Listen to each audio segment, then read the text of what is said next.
Hello. आज लोगों के पास बहुत सारे सरप्लस फंड हैं। सरप्लस फंड अगर हैं तो उसमें कन्फ्यूजन भी है। कन्फ्यूजन इसलिए है क्योंकि हम लोगों को पता नहीं है किस एवेन्यू में हम अपने सरप्लस फंड को इन्वेस्ट करें। सिर्फ अगर इसका भी हम लोगों को क्वेश्चन का आंसर मिल जाता है कि हम किस पे करें या क्या करें, तो हम कितना अमाउंट उसमें इन्वेस्ट करें। ये सारी जो कॉम्प्लेक्सिटीज़ है, हमारा पैसा सिक्योर्ड है या नहीं है, कौन इसको गवर्न करता है, हमारा अगर फंड सिक्योर है तो कितना हद तक सिक्योर है, ये सारे क्वेश्चंस का आंसर हम लोग मिल करके जानने का कोशिश करेंगे। हेलो फ्रेंड्स, इट्स प्रकाश महापात्रा। मैं आप सभी लोगों को अपने इस चैनल लर्न स्टॉक मार्केट में वेलकम करता हूं। आप सभी लोगों का स्वागत करता हूं। आज का हमारा टॉपिक है स्टॉक मार्केट। हम लोग ये जानने का कोशिश करेंगे कि स्टॉक मार्केट होता क्या है। तो जैसा कि नाम है स्टॉक एंड मार्केट, दो वर्ड से ये मिलकर के वर्ड बना है स्टॉक मार्केट। तो सबसे पहले हम लोग मार्केट का डेफिनेशन खोजने का कोशिश करते हैं। तो what is the definition of market? Market is a place where buyer and seller meets और एक्सचेंज होता है उनका, गुड्स एंड सर्विसेज के बदले वो पैसे देते हैं। तो ठीक उसी तरह हम लोगों के पास स्टॉक एक्सचेंज है। पहले आउटक्राई मार्केट होता था, जिसका कि मैं आपको एलाबोरेटली और डिस्क्राइब करूंगा नेक्स्ट वीडियो में। और किस तरह से आउटक्राई मार्केट होता था, वहाँ पे शोरगुल हल्ला गुल्ला होता था। लेकिन अभी 1992 से हम लोगों को ऑटोमेटेड स्क्रीन बेस्ड ट्रेडिंग का एक रास्ता मिल गया है, जहाँ पे कि हम वर्ल्ड के किसी कोने पे भी बैठ करके, अगर इंटरनेट अवेलेबिलिटी है तो हम वहाँ पे अपना ट्रेड कर सकते हैं। स्टॉक मार्केट में मार्केट फिर दो तरह के होते हैं, जिसको कि मैं आपको आगे आने वाले वीडियोस में बताऊंगा। Now what is stock? अब स्टॉक अगर हम इसका डेफिनेशन समझने का कोशिश करें, सर के ऊपर से जाएगा। हमको स्टॉक जानने के पहले शेयर क्या होता है ये जानना पड़ेगा। शेयर जानने के पहले हम लोगों को ये जानना पड़ेगा कि कंपनी होता क्या है। कंपनी जानने के पहले हम लोगों को ये जानना पड़ेगा कि बिजनेस क्या होता है, फॉर्म्स ऑफ बिजनेस क्या होते हैं। तो अगर हम लोग यहाँ से चालू करें, what is business, what are the forms of business, उसके बाद कंपनी, फिर शेयर, फिर स्टॉक, तो आपको लास्ट में समझ में आएगा कि स्टॉक होता क्या है। तो let's start from what is business. Business का मतलब होता है it includes trade, commerce and industries. तो ट्रेड का मतलब क्या होता है? ट्रेड मीन्स खरीदी बेची, सिर्फ यहाँ पे खरीदी बेची होता है। जैसे कोई फैक्ट्री ने प्रोडक्शन करा, एफएमसीजी हो गया, कोई भी, वो क्या करते हैं, वो अपना प्रोडक्शन करके अपने स्टॉक में रख देते हैं। वहाँ से चालू होता है, स्टार्ट होता है आपका खरीदी बेची का प्रोसेस। C&F एजेंट आएगा, उस स्टॉक को उठा लेगा, वो उसको क्या करेगा, सुपर स्टॉकिस्ट को देगा। सुपर स्टॉकिस्ट क्या करेगा, वो स्टॉकिस्ट को देगा। स्टॉकिस्ट क्या करेगा, वो होलसेलर को देगा। होलसेलर क्या करेगा, रिटेलर को। तो ये सारा जो प्रोसेस है, हम लोग इसको बोलते हैं ट्रेड। कॉमर्स को अदरवाइज बोला जाता है it's a aid to business. Aid to business मतलब क्या? बिजनेस करने के लिए हमको ट्रांसपोर्टेशन चाहिए, हमको इंश्योरेंस चाहिए, हम लोगों को बैंकिंग का सर्विसेज चाहिए। तो जो बिजनेस चलाने के लिए हेल्प करते हैं हम उसको क्या बोलते हैं? Aid to business. Sorry again. तो नेक्स्ट में आता है industry. What is industry? Industries are of again two types. एक होता है manufacturing, conversion of input into output. Input बोलने से क्या होता है, आपका man, material, machine and covered by C, capital से ये कवर्ड होता है। यहाँ पे हम रॉ मटेरियल लगाते हैं, मशीन चलाते हैं और फाइनली आउटपुट निकालते हैं। तो conversion of input into output is known as manufacturing. And next आता है service industry. Service industries like that, आप डॉक्टर्स के पास जाते हैं, आप वहाँ पे अपना मेडिसिन लेते हैं, फीस देते हैं, ब्यूटी पार्लर जाते हैं, सलून जाते हैं, वहाँ पे आप अपना सर्विस अवेल करते हैं।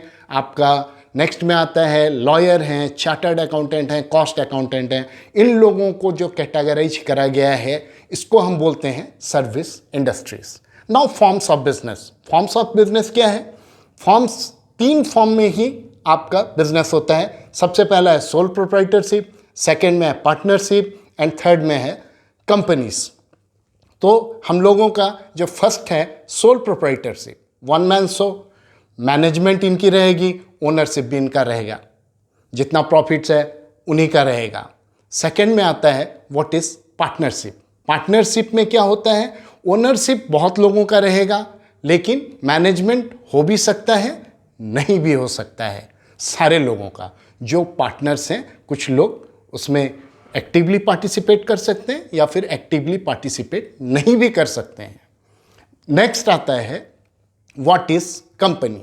तो कंपनी क्या होता है? यहाँ पे ओनरशिप एंड मैनेजमेंट का डिवोर्स रहता है। ओनर अलग रहते हैं और प्रोफेशनली क्वालिफाइड पर्सन्स जो हैं वो अलग होते हैं। तो बिजनेस चलाने, कंपनी चलाने का जिम्मेवारी इन लोगों का होता है, जिनको कि हम अदरवाइज बोर्ड ऑफ डायरेक्टर्स भी बोलते हैं, जो कि इसके बारे में भी एक्सप्लेनेशन जो होगा मैं आपको आगे वीडियोस में बताऊंगा। सारा चीज़ सेगमेंटेड है, हर सेगमेंट में अलग अलग चीज़ को ग्रास रूट लेवल से मैं कोशिश करूंगा आपको डिस्क्राइब करूं, एनालाइज करूं। नेक्स्ट आता है, यहाँ पे हमने जैसे देखा कि व्हाट इज़ कंपनी। कंपनी ये एक फॉर्म है जहाँ पे ओनरशिप और मैनेजमेंट अलग रहते हैं। मैनेज कोई और कहता है, ओनर कोई और रहता है। और ये जो ओनर रहते हैं, इनके फंड से कंपनी अपना बिजनेस स्टार्ट करता है। और ये ओनरशिप बोलने से फ्रैक्शनल ओनरशिप, जहाँ पे फ्रैक्शनल ओनरशिप आ गया तो यहाँ पे क्या होता है कि बहुत सारे जो हैं लार्ज कैपिटल हैं आपके, 5000 करोड़, 2000 करोड़, 200 करोड़, करोड़ एंड करोड़, जो बहुत सारे फंड हैं, इसको हम क्या करते हैं? छोटे छोटे टुकड़े में बांट देते हैं। तो यहाँ पे आपका डेफिनेशन आता है शेयर का। शेयर का डेफिनेशन है the large capital of a company divided in equal number of part and each part is known as share. Suppose 100 crore company का कैपिटल है और हम इसको 10 रुपए में बांट दिए, तो टोटल कितना हो जाएगा शेयर इनका? 10 करोड़, और इनका वैल्यू कितना रहेगा? 100 करोड़ का रहेगा। तो share are again of 2 types. एक होता है आपका इक्विटी शेयर, दूसरा होता है प्रेफरेंस शेयर। तो पहले देखा जाए what is preference share. Preference share holders को 2 प्रेफरेंस दिया गया है कंपनीज एक्ट के तहत। पहला है कि इनको फिक्स्ड रेट का डिविडेंड मिलेगा, ठीक है, और पहले इनको डिविडेंड मिलेगा, अगर कुछ डिविडेंड बचता है फिर जाकर के इक्विटी शेयर को मिलता है। नेक्स्ट में आता है कि at the time of liquidation और winding up of the company, सबसे पहले प्रेफरेंस शेयर वालों को उनका कैपिटल का पैसा दिया जाएगा, और अगर उसके बाद कुछ बचता है तो क्या होगा? इक्विटी शेयर वालों को दिया जाएगा। ये 2 प्रेफरेंस शेयर होल्डर वालों को दिया जाता है। But what about equity share? जैसे कि कंपनी में डेफिनेशन है कि those share which are not preference share are known as equity share. वो शेयर जो कि प्रेफरेंस शेयर नहीं है, हम उसको क्या बोलते हैं? इक्विटी शेयर बोलते हैं। और इक्विटी शेयर फ्रैक्शनल ओनरशिप होता है, they got the voting right and they are the real owner of the company. और उनके पास क्या है? वोटिंग राइट है। वो डेमोक्रेटिक वे से वोट करके अपने बात को रखवा सकते हैं, मान सकते हैं, और उससे फिर बिजनेस को आगे बढ़ाया जाएगा, but through board of directors, जिसका कि फिर से मैं आपको बताऊं कि आगे आपको बताऊंगा board of directors, constitution of companies, किस तरह से कंपनीज फ्रेम होते हैं, किस तरह बनाया जाता है, वो सब हम लोग डिस्कस करेंगे। नेक्स्ट में आता है क्या? What is stock. Stock is again a small fraction of share. एक शेयर का वो एक छोटा सा पार्ट होता है। और आप समझ रहे होंगे व्हाट इज स्टॉक, एक छोटा सेगमेंट होता है शेयर का। ये शेयर भी हो सकता है, नहीं भी हो सकता है, कुछ भी हो सकता है, लेकिन ये एक बहुत सारे कॉम्बिनेशंस भी हो सकते हैं इसमें, ठीक है। तो मेरे हिसाब से आप समझ रहे होंगे what is stock and what is market. इनका ट्रेडिंग कहाँ किया जाता है, इसके जो है गवर्निंग बॉडीज कौन है, ये किस एक्ट में चलता है, सेबी एक्ट, 1992 में सारे रूल फ्रेम्ड हैं, इनके पास सारे पावर्स हैं। वो किस तरह से अपॉइंट करेंगे, इंटरमीडियरीज कैसे रहना है, उनका क्या पारापोर्निया है, उनको कौन कौन सा क्राइटेरिया मीट करना पड़ता है, तभी जा कर के वो अपने आप को रजिस्टर्ड कर सकते हैं और आप वहाँ से स्टॉक में आप ट्रेड करवा, वो इंटरमीडियरीज आप लोगों को ट्रेड करवा सकते हैं। ठीक है, तो आप अगर मेरे हिसाब से समझ रहे होंगे कि what is stock and what is market, तो जो इन स्टॉक व शेयर का वो जो ट्रेड होता है एक्सचेंज में होता है, इस कंप्रिहेंसिव 2 वर्ड्स को हम क्या बोलते हैं, stock market. So wait for my next publication. Till then, अगर आपने अभी तक मेरे शेयर को आपने अगर अभी तक मेरे चैनल को सब्सक्राइब नहीं करे हैं तो प्लीज़ सब्सक्राइब करिए। बहुत सारे अच्छे अच्छे वीडियोस आने वाले हैं और आपके जो भी पर्सनल क्वेश्चंस हैं आप मुझे मेल में भेज सकते हैं, जो कि नीचे डिस्क्रिप्शन में लिखा हुआ है।